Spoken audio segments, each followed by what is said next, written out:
Hello, I'm Somi Arian.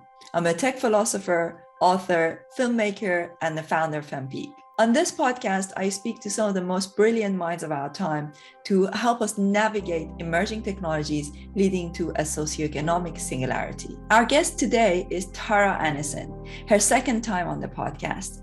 Tara is a Scrum Master at Elliptic. She's also won multiple awards for her contributions in the crypto space. Tara is quickly becoming one of my favorite people to hang out with. I'm so glad that she's based in London. We recently went to the Coin Bureau conference together, and I always enjoy geeking out together. In this episode, we talk about the recent Bitcoin conference in Miami and Tara's trip to El Salvador. I hope you enjoy.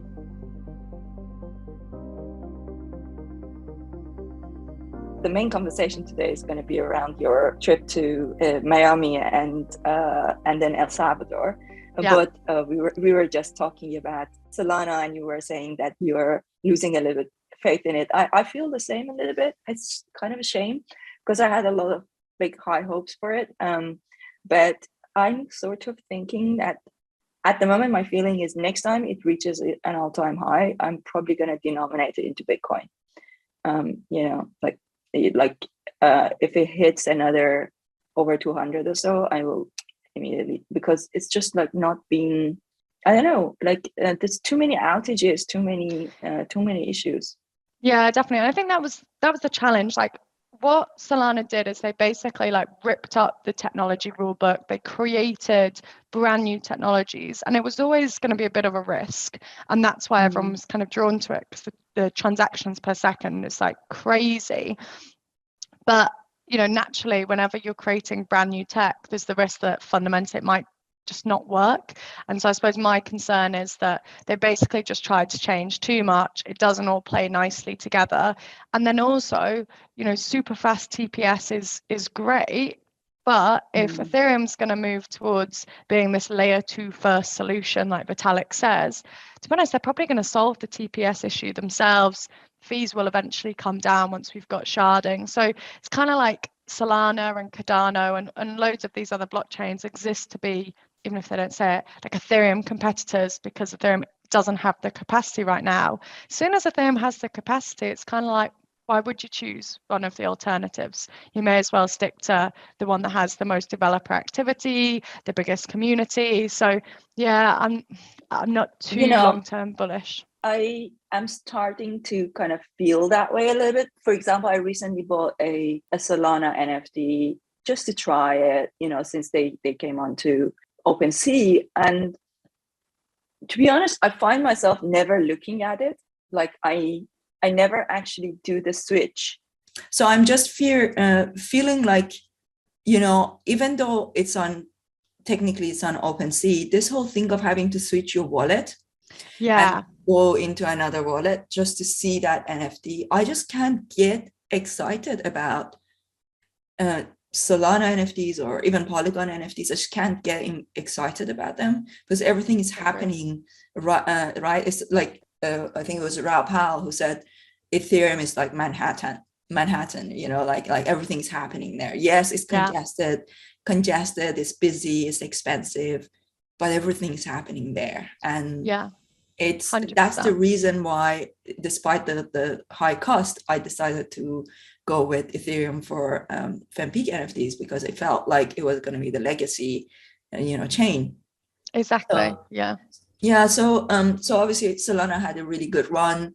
I kind of wish I had sold then, but I didn't. So I'm just thinking. But then I did buy again as the prices went down. So I'm currently feeling like next time it hits, like if it hits around $300, I'm probably gonna denominate it all into Bitcoin. Because I'm a Bitcoin maximalist, so I know, always be stacking stats. I think so.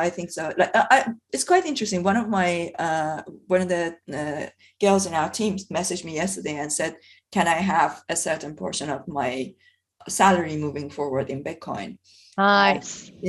People are starting to think. I told her, look, it's easier if I just give it to you and you do it yourself, because I'm making one transaction. But I think it's really good that people are starting to think that way. And Ethereum, I still buy ETH because I have to pay for things in ETH. You know, like I pay, some of our developers want to be paid in ETH. Then of course there's all the gas fees. There's I buy NFTs, you know, so I'm still buying ETH as well. I'm bullish on both of them, ETH and Bitcoin. But moving forward, I see myself less and less interested in other things.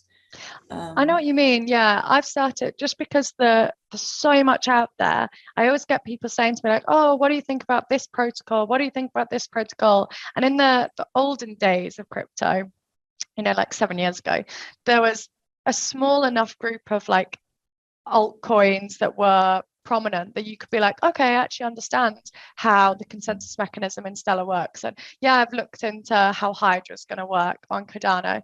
And now people are just throwing these protocols like, what about this? I'm like, well, it's like 500s by market cap. I'm not possibly going to try and stay up to date with how all of these are working. So I feel I'm becoming more of a kind of like original chain maxi. And unless you're Bitcoin, Ethereum, Zcash, Litecoin, I'm just not going to try and stay up to date with the technical goings on. Yeah, and especially, I mean, look, if the Lightning Network on Bitcoin becomes what we hope, and if the layer 2 solutions on Ethereum become what we think and we hope, then it does render the other chains a little bit less. I mean, I think we will still have a few major chains. But you know, not everything happens in Manhattan. There's other chains, but I'm just a bit jaded about all these outages and technical issues and the exploits and everything. It just doesn't feel like as secure, as trustworthy. I understand that they're still saying that we are in a beta mode, but all chains are kind of in some way in beta / active development. Like they're all software's never done. So I don't think you can kind of use that as an excuse to be like, oh, our chain got hacked. We're still in development.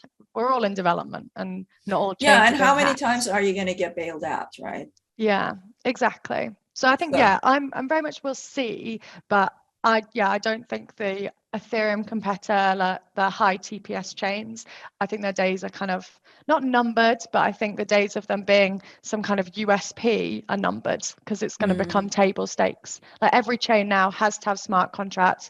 You have to have token abilities. Soon I think you're going to need human readable addresses. All of this stuff is going to be like, oh, your blockchain doesn't do that, rather than come to us, we're a blockchain with X, Y, and Z TPS. It's like, yeah, okay, and what else you got? Yeah. And I have found a new appreciation for NFTs because when you think about it, you see, so when you buy, say, for example, you buy Solana and you are hoping for the price to go up, even when the price goes up, it goes up in terms of dollars. Whereas if your NFT appreciates, it appreciates in ETH. Yeah, that's true. Yeah. Right. You think about like to buy a Moonbird for 2.5 ETH and like it's sitting around 30 ETH now. Like that's like your gains are in ETH.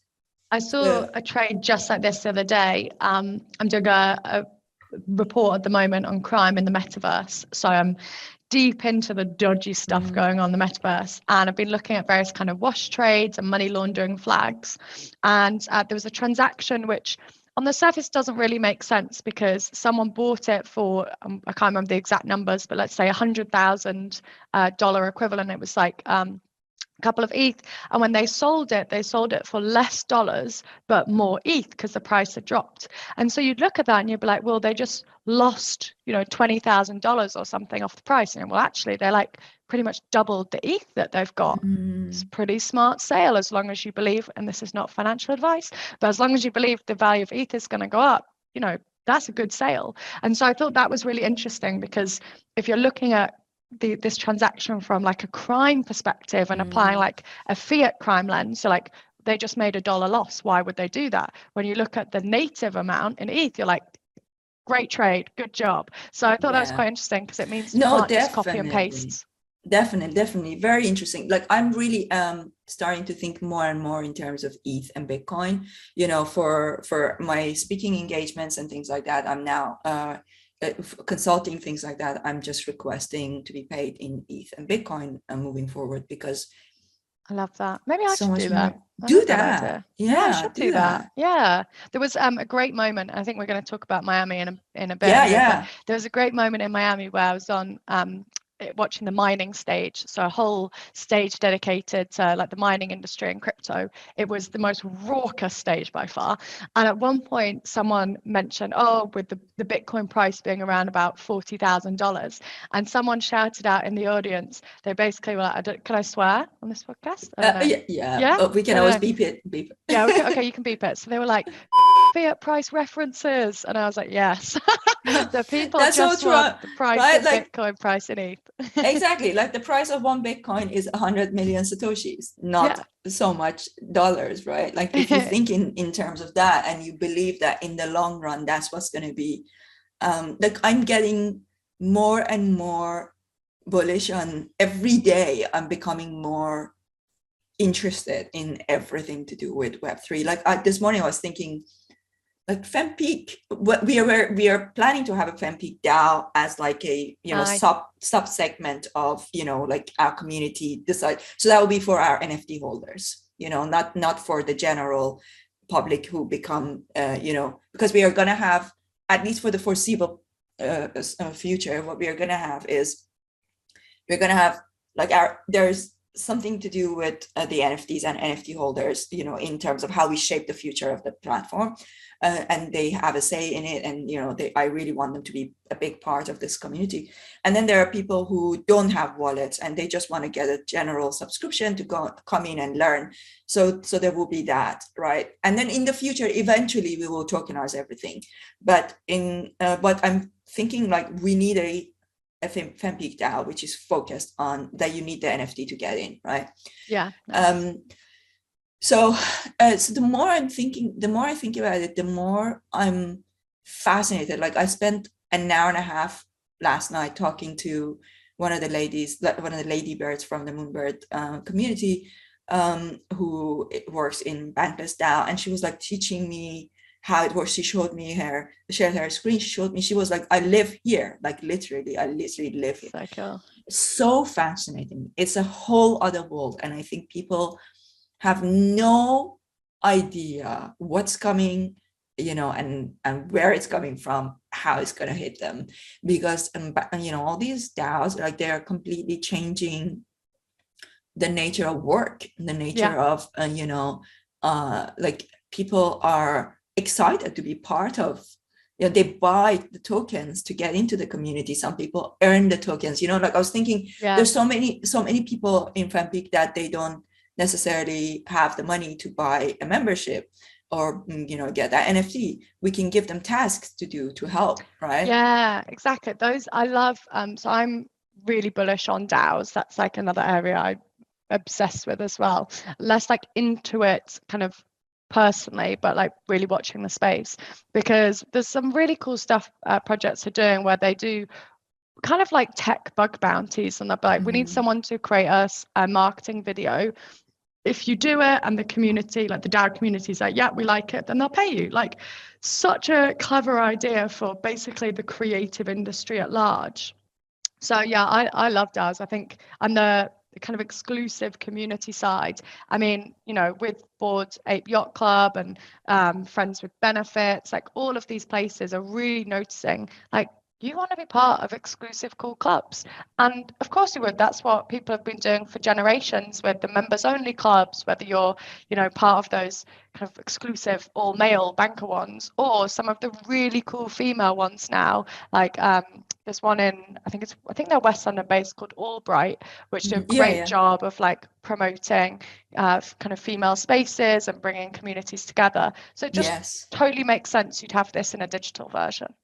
Yeah, absolutely. And what I see with like our unique kind of edge is that combination of technology and philosophy, you know, so where that's why I call myself tech philosopher, you know, like these are people who are technology, philosophy, science, art, like all of this coming together, and it's led by women for everyone. So tell me a little bit more about Miami. And obviously when Bitcoin started, probably Satoshi was not necessarily thinking about DAOs and all these things that came out of it. So what was your sense of people who were there? Like, did you meet people who were like running these DAOs? Like, is it, I guess my question is, have you seen the Bitcoin community keep up with the evolutions that has come out of Bitcoin? This is a great question, because like Bitcoin 2022 is like a Bitcoin maximalist conference. Like, you're not going to find talks about other tokens. In fact, when speakers mentioned like Ethereum, there were boos. Like, it was really Bitcoin centered. Everything was bright orange there. The Bitcoin symbol was everywhere. There were people on the exhibition floors were Bitcoin companies. Like, you didn't have people there who were doing DAOs. You didn't have Metaverse play. Well, I met a couple of Metaverse people, but like the exhibitors were all very crypto, like Bitcoin specific focused. So it's really not a conference to go to if you want a general view about crypto as an industry and where blockchain's going. Like, it literally is a Bitcoin only conference. So I love that as, Bitcoin I want to reclaim the Bitcoin maxi kind of concept, because it doesn't mean you hate everything else. It just means you like prefer Bitcoin. So for me, I think it was great because it, like, as a narrative, was doubling down on the fact, like, we don't need to have all these kind of crazy ideas being built on Bitcoin. Bitcoin is to be a digital form of money. The rest of the crypto industry can do whatever they want to do. They can build the innovations, but let's like double down on what Bitcoin is, and it's this digital form of money. So I personally found it really good because it focused on, what technical developments were coming. How do we try and make mining more compatible with ESG regulations and environmental protections? So it was just really focused on Bitcoin, which I love, because many other conferences try and be too broad, and this industry's huge. So it was nice to be specific for once. Yeah, no, that sounds interesting, but it's quite fascinating when you think about. It's always like this in history. Like, there's like a pioneer, a prophet, right? And the prophet comes up with something, a unique idea, and then their disciples, become fragmented, and they go into different ways, and sometimes then some of them end up actually disagreeing with the original thesis. And then there are other people that are like, oh no, we are of the original opinion, and we really want to kind of continue the way of the original kind of founder. It's always like that. It's a very fascinating human nature when you think about it.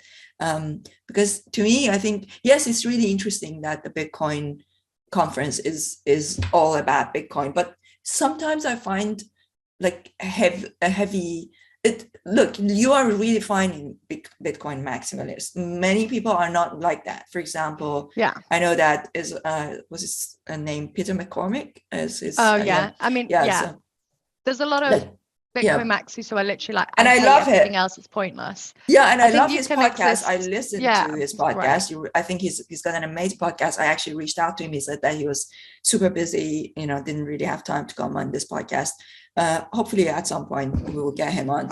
But he was like, I remember at some point he was like, I don't understand Ethereum. Like, what is it? Like, what is it exactly? Like, I don't understand what they're trying to do. And I was like, well, that's the whole point. It's kind of like, well, when Charles Babbage came up with the idea of, the computer, he was thinking of it in terms of being more of a logarithmic device, right? That it would do logarithmic calculations. It was Ada Lovelace who looked at that and said, actually, this can be a universal machine. It can do a lot of other things. And then, of course, Alan Turing went on and actually created that a universal machine. So that's kind of like Bitcoin and Ethereum. So Bitcoin was created from that kind of dealing with the numbers side, and then Vitalik is looking at it and thinking like this could be something bigger. It could be like a universal computer. So which is decentralized, which is that's why you can't really define what it is, like what is a computer? Is it a device for creating music? Is it a device for creating tokenizing money? Like there's so many different things that you can think about doing with it, so but that's fascinating. Okay, so what else did you get to see Michael Saylor's talk? No, so there were loads of different stages. I predominantly based myself at the open source stage, which had all of the Bitcoin core developers. So I was like celebrity spotting for the day, because for nerds like me, saying like Matt Corello, Luke Dash Jr., who can be like pretty fiery on the Bitcoin dev mailing list, so Jeremy Rubin, like all of these people that are contributing to the core code were on stage talking. So I was literally there like, oh my God, it's so-and-so. I then tweeted about seeing them, and some of them liked it. So I was just like, oh my God, this is the best day ever. But it was the super nerdy talks. So all the people there were the ones like building with Bitcoin, really interested in like the code level. There was like the main stage, which was Nakamoto, and that had the big names like Cynthia Loomis. I think that's the one Michael Saylor was on. There was like, I caught one talk on that stage, which was quite funny, because I went to go get my lunch, and then I needed somewhere to basically eat it. I didn't want to go outside because it was 1,000,000 degrees, and anywhere else I sat, as a conference, people always sit down like, so what are you enjoying? And you're like, leave me alone, I'm just trying to eat my sandwich. So I went into the back of Nakamoto to kind of sit there and eat my sandwich in peace. And there were these like basically just these boomers on stage who were running this talk all about like, it's like, put your hand up if you're a Bitcoin billionaire. And obviously no one put their hand up. And they're like, put your hand up if you're gonna be a Bitcoin billionaire. And then everyone's like, yeah. And I was like, oh my God, where am I?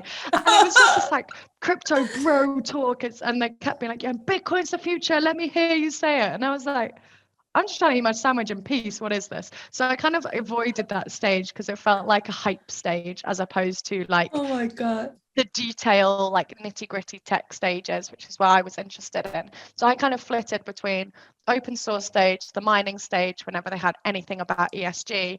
And then I went to a really interesting talk in the Genesis stage, which was all about Bitcoin's rollout in El Salvador, because I was going there a few days later. So I was like, I definitely want to hear that. So yeah, I kind of was on those three stages for the majority of the time. Amazing. No, that's funny. I watched the live stream, and it felt like at some points it felt like it was like just a bunch of teenage boys. Okay, I think that was like the theme of the Nakamoto stage, because even when Jack Mallers did his big announcement for Strike, so I was on the we had a booth during it, so I was on the booth at this, so we were like watching live stream on my phone whilst like people coming up, tell me about crypto compliance. I'm like, yeah, okay, just 1 second, Jack's making a very important announcement, but let me help you. And he was very much like padding around on the stage, getting everyone hyped. So maybe that was like the Nakamoto stage brief, like you got to come big and you got to hype the crowd up. And it wasn't that, and actually his announcement wasn't that big, was it? Like, I mean, it was big, but it wasn't. Everyone was hoping for an Apple integration. Because did you notice that the price of Bitcoin suddenly crashed after that? Like, I didn't. Interesting. Yeah, I think everyone was, because obviously the last announcement he made last year was huge as well. So I think everyone was expecting the Apple announcement, but Shopify is huge, and like, they announced a couple of other partners there as well. So I think everyone basically had too high an expectation, and so it didn't feel as impressive, but like it still was an impressive announcement. Yeah, I think a lot of people were hoping for another country, adopting. And then of course Apple, which wasn't the case. So look, I know we are here to talk about Bitcoin Miami, but what are your thoughts on Twitter? Like, what's happening there? I mean, so I really respect Elon Musk for like changing the world in several industries. And I read one of his autobiographies a while ago and was like, this guy is really impressive for his tenacity. I don't think I'd want him as a boss, that's for sure. So I like how he's trying to change the world in so many ways. I just don't get this Twitter play at all. Like, he's talking about creating a more open public organization whilst actually making the organization private. So that doesn't really make sense. He talks about, wanting to have this like open free platform for anyone to be able to have a voice, but we need to crack down on spam messages, which I agree with, they're a nightmare, but then means that we're going to stop those people posting. So I'm kind of like, I feel you can't have your cake and eat it here. And it just seems to be the case of a rich man/boy who's a bit annoyed about a platform, so he buys it. I don't know if this feels like it should be allowed. So, yeah. I don't know. I guess I have a much more optimistic view of this. Sell it to me. Sell me the dream.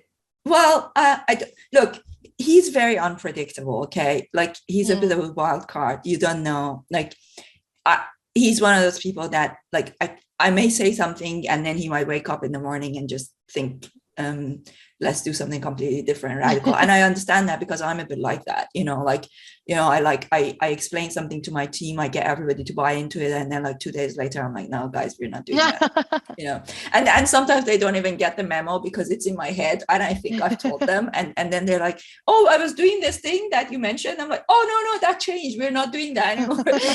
So that happens a lot, and I feel like he's my kindred spirit, like I really have that. I kind of really understand where he's coming from. I don't know. I'm quite impressed with what he's doing. I think he's challenging the status quo. He's like also like he's potentially thinking that we need to get beyond this whole situation of everything being about engagement to a point that that like you're building the algorithm of your social media specifically to be around engagement, and that's not a good thing because you're relying on on advertising revenue. I would love to see him tokenize Twitter. I would, I think that it would be good because if he tokenizes it and people buy tokens, then it becomes public again. And then, I would really like him to tokenize it and then incentivize good behavior for token holders. That's what I'm thinking. I get what you mean. And maybe if he did something like that, it could be interesting. But I think all he's going to do is come in, add Doge tipping, change the logo to Shiba Inu, and that'll be about it. You think? I don't know.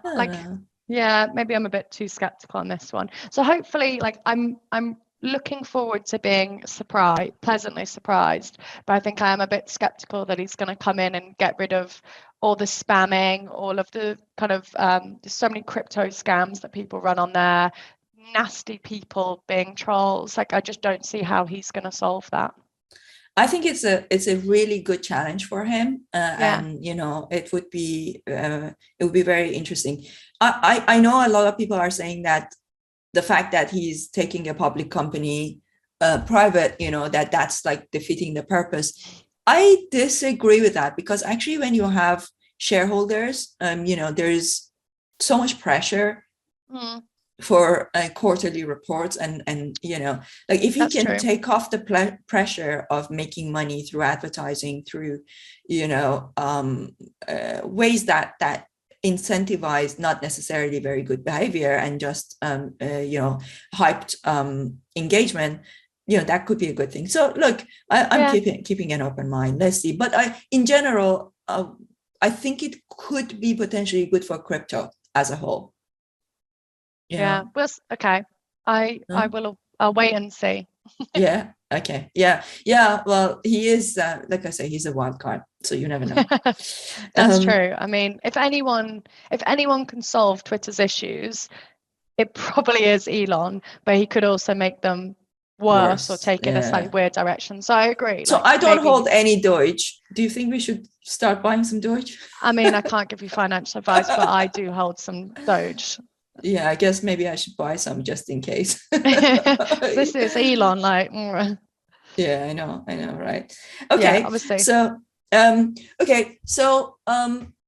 tell me about El Salvador. What was it like? Yeah, it was amazing. So I've never been to Central or South America before. So this was a bit of a How baptism big of is it? fire. How big is it? Small, yeah. As a country, it's very small. So you fly into San Salvador Airport, which is actually, I think, about an hour away from San Salvador, which is the main city. I went from the airport up to Santa Ana, which is kind of like the second biggest city. And that was, I want to say it's about two hours, but then with traffic, it was much worse. And at that point, you've basically crossed most of the country.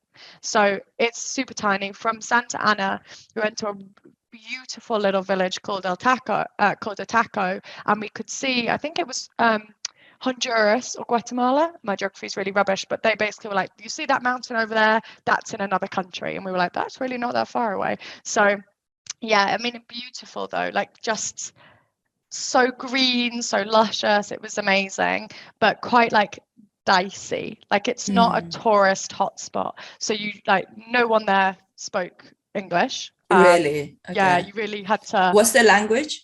Spanish. Spanish. Okay. So I had to channel my inner Spaniard and try and remember all of my Spanish, which was, fun but challenging. But it was, just absolutely beautiful.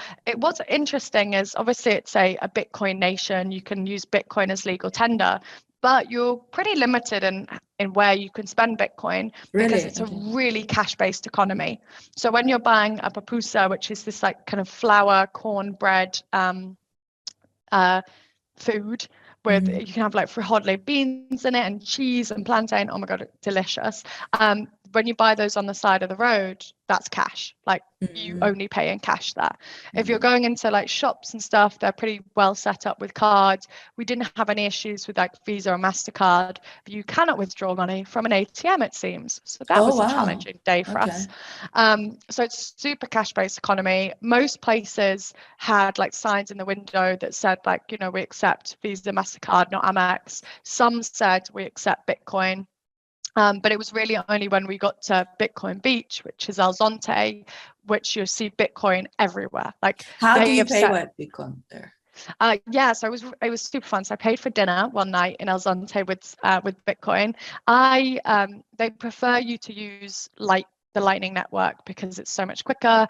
There's the El Chivo wallet that all citizens have, but they suggest you get a Lightning wallet to be able to pay easily. I didn't have a Lightning wallet and I didn't set it up beforehand. So I was like, I'll just send some money from, I set up like a segregated Coinbase account just in case my phone was stolen. So I was like, I'll just have this ready.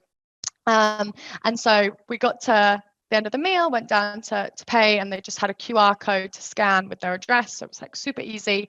I took my phone a little while to recognize it, but I think it was the light. And then it just said, how much do you want to pay? And it was all in there, press send.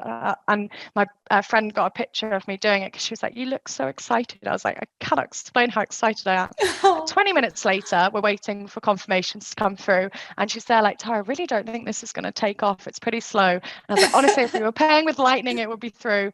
The person on the lady on the other side, on the cash side, she was like, it isn't coming through. Can you pay again? And I was like, nope, here's the transaction hash. You're on 2 confirmations. Your phone's probably waiting for 3 to 6.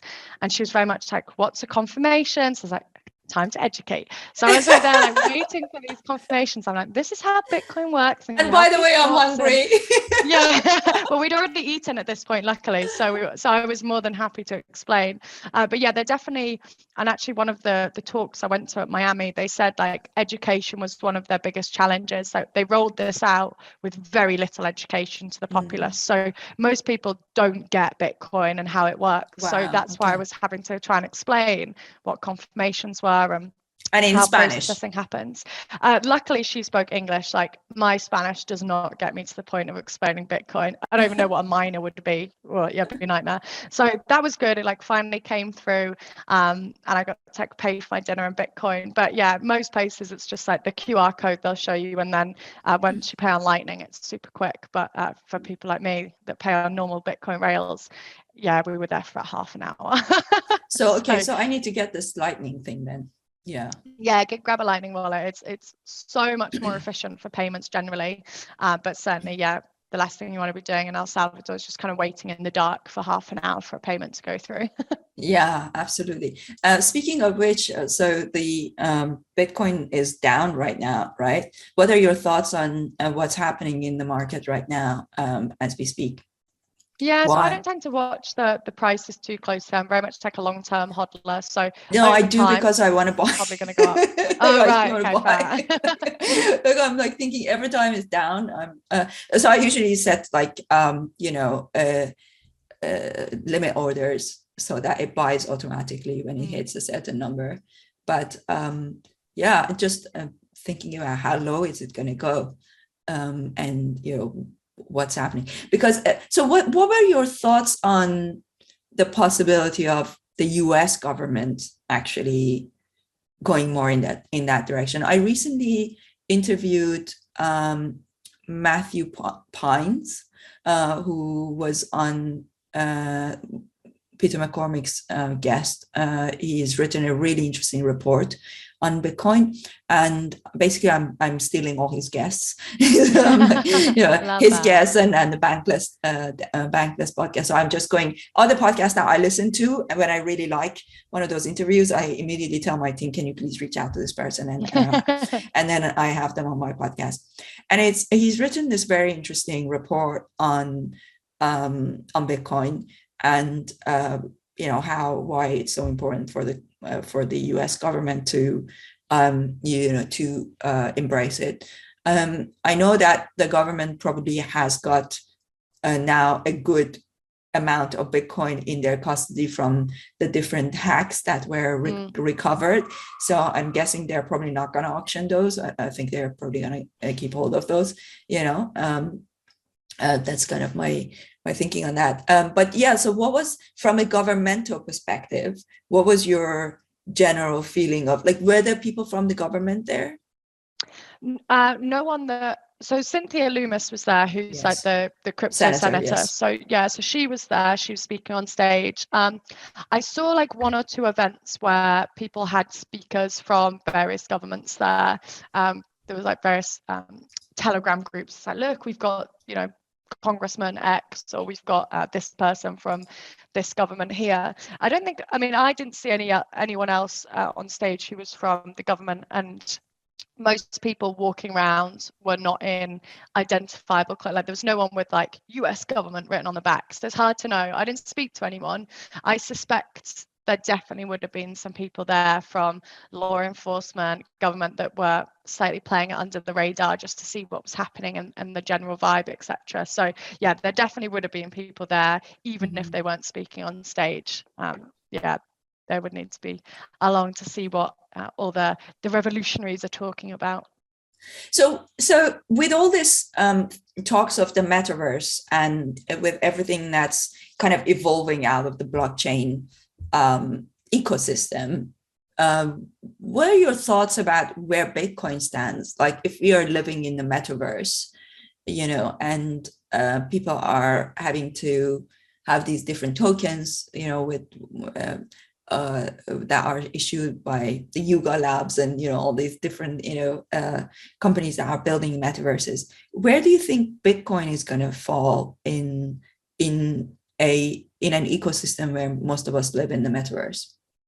So, it was originally meant to be this digital form of cash. I think most people can see now that it's probably not the direction that Bitcoin's traveling to replace the US dollar and be used for the majority of goods and services. Like, I think Lightning people would disagree with me on that, but I think it's moving to be, that the digital asset, like the asset of Web 3.0 that you invest in, and maybe it won't be as volatile in the future, but the returns have definitely been better than any traditional stock or asset or commodity in the space. So I think Bitcoin's moving towards that purpose. It's your digital investment of choice. That works really nicely with a metaverse where we're living in, and maybe the currencies that we use there are going to be different. Maybe it'll be mana, maybe it'll be sand, maybe it'll be ape, maybe it'll be ether, maybe it'll be something else. So I think it's definitely not in competition with the metaverse kind of concept. I think it's collaborative in some ways to the metaverse concept. I don't think we're going to be paying for things in the metaverse with Bitcoin, though. Just like I don't think we're going to be paying for the majority of things in the real world with Bitcoin. But absolutely, I think it's there to be an asset. You'll have your virtual land that is an asset in the metaverse. You'll have your Bitcoin, which is an asset within the kind of outer Web 3.0 world. So yeah, I think it's very like collaborative as an idea. I don't think it's going to be metaverse or Bitcoin. So do you think in general that Bitcoin, having been in the Miami conference, does it generally feel like that people are pushing for Bitcoin to become something that you would use as a payment method, or is it primarily for store of wealth?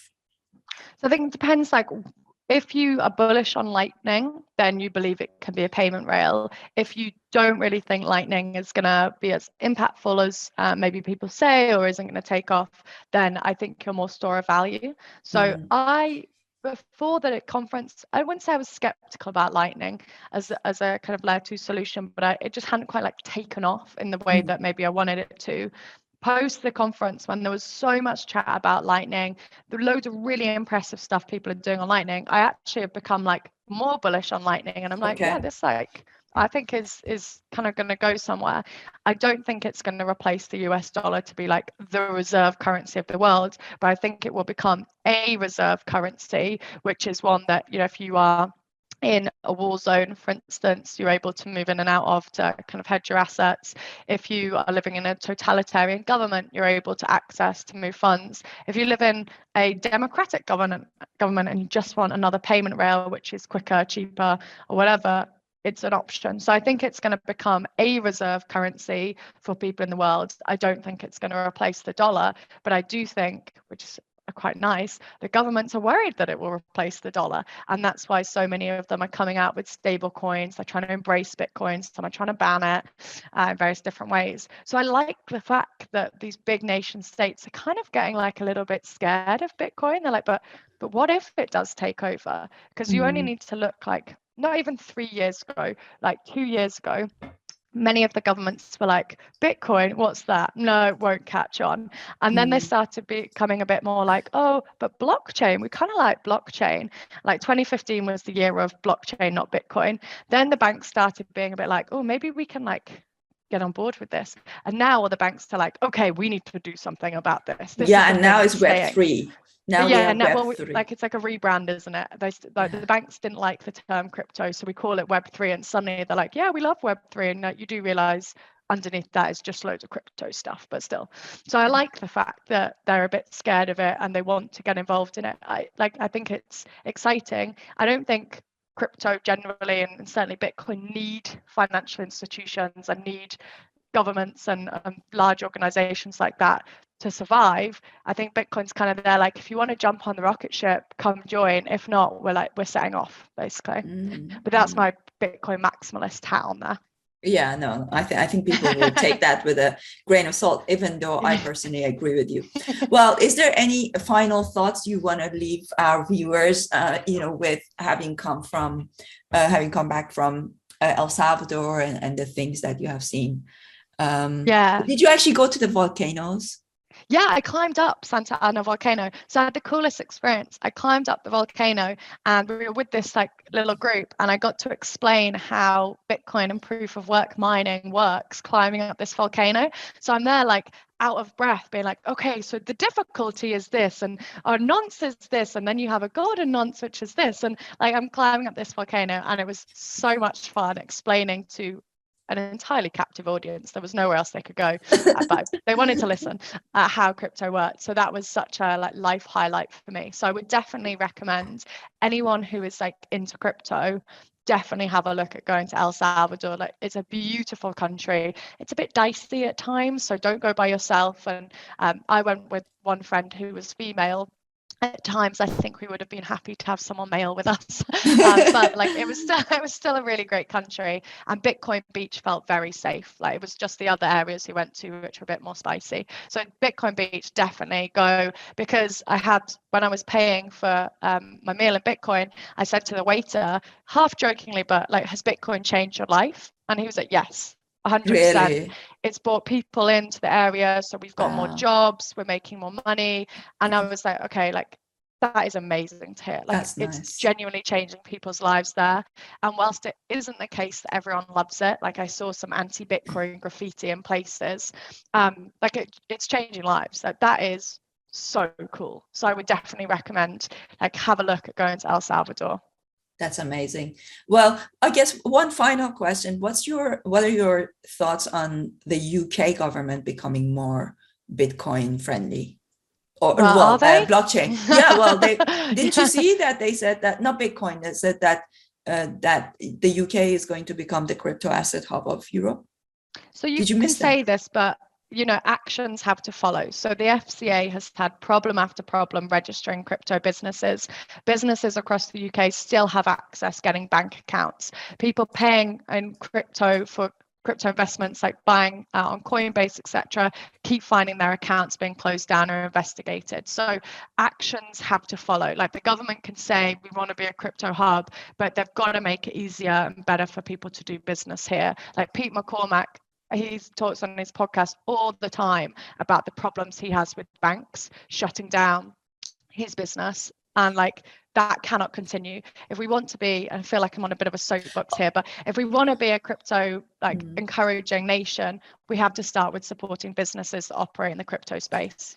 Yeah, Starling is closing our bank account because we've had crypto. It's mad, isn't it? Yeah, because we've been buying crypto to pay our, for like we've got a NFT project to pay our staff, to pay for gas fees.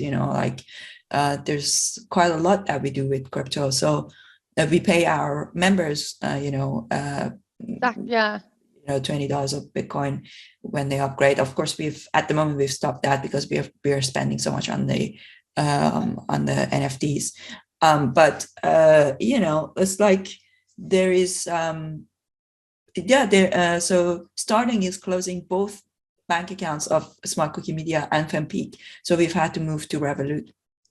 This is the thing, like, the impact that has on businesses is huge. How much of your time has been wasted on this? So much. How many missed opportunities? Like these businesses and the government at large has to get better, like the banks, and the government at large has to get better at educating themselves, working with, and like set a plug here, but like Elliptic literally does on-chain analysis. So banks and other businesses in the space can mitigate crypto-related risks.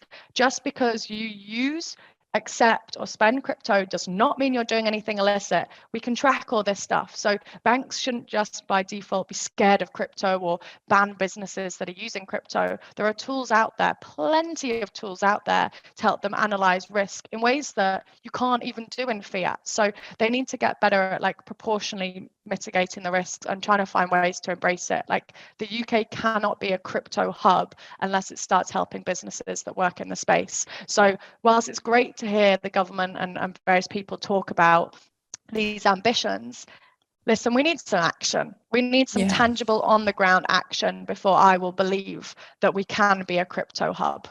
Yeah, definitely. Okay, I think that's a good place to bring this to an end, because hopefully they will listen to this, because we are actually looking at we are reaching out to Rishi Sunak's team to see if we can get them to help us with sponsor a conference here in London, to bring in speakers from around the world and like do something big here. So we'll see. I'm going to send them this podcast, but if you're serious about it, you need to get behind it. And 100%, they do. Like it, actions speak louder than words, and it's going to bring so many business opportunities to the UK. 100%. And the risks can be managed effectively. That's what I think people aren't understanding. Like, yes, you see news headlines all the time of scams and exploits, etc. The proportion of illicit activity in crypto is less than 1%. The proportion of illicit activity in fiat in US dollars is between 2 and 5%. Yeah. So even though you're hearing about all these scams, the majority of activity in Bitcoin is not linked to crime at all. So it's a really false narrative that we need to kind of counteract, because it's just really unhelpful for those that are, making legislation and laws and things like that. They need to understand that crypto is a fantastic industry with loads of really cool innovation. The criminal element is really small and is being tracked by so many firms out there. So it's really hard to get away with criminal stuff in crypto. And it's getting even harder. Like, if you look at recent hacks like the Ronin hack, they managed to get away with a couple of million, and the rest of it, they've been blocked because it's all on chain. They can't use it, so, yes. Exactly. It's really hard to be a criminal in crypto, and we're making it harder. So the banks and the regulators need to kind of get on board all of this exciting stuff that's going on, and stop falling prey to just thinking, oh, isn't Bitcoin just used by criminals? No, no, it's not. Absolutely. Well, I could thank be on you. my soapbox all day. I know, right? Like, thank you so much, Tara. We will send this to them, and hopefully that will help their thinking, and they should come to all these amazing sessions that we do on FemPeak. Thank you.